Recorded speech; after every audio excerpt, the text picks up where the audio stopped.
சோதனை பற்றி நமக்கு கூறக்கூடிய ஒரு நிகழ்வு இது.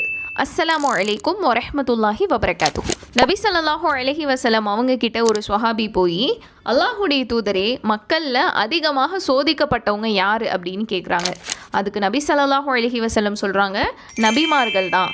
அதுக்கப்புறமா அவங்களுடைய மார்க்க பிடிப்பில் அவங்களுக்கு நெருக்கமானவங்க, அதுக்கும் அப்புறம் அவங்களுடைய மார்க்க பிடிப்பில் அவங்களுக்கு நெருக்கமானவங்க அப்படின்னு சொல்கிறாங்க.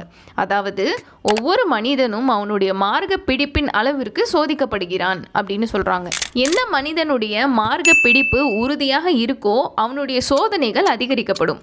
அவனுடைய மார்க்க பிடிப்பு உறுதியற்றதாக இருந்துச்சுன்னா அவனுடைய மார்க்க பிடிப்பின் அளவுக்கு அவன் சோதிக்கப்படுவான். இன்னும் நபி ஸல்லல்லாஹு அலைஹி வஸல்லம் சொல்கிறாங்க, ஒரு அடியான் இந்த பூமியில் நடமாடி கொண்டிருக்கும் காலமெல்லாம் அவன் மீது எந்த ஒரு பாவங்களும் இல்லாமல் ஆகிற வரைக்கும் அவனை விட்டு சோதனைகள் நீங்காமலேயே இருக்கும் அப்படிங்கிறது. நமக்கு மட்டும் ஏன் அல்லாஹ் இவ்வளவு சோதனைகள் கொடுக்குறான் அப்படின்னு யோசிக்கக்கூடியவங்களுக்கு பதிலளிக்கக்கூடிய ஹதீஸாக நபி ஸல்லல்லாஹு அலைஹி வஸல்லம் இதை அறிவிக்கிறாங்க.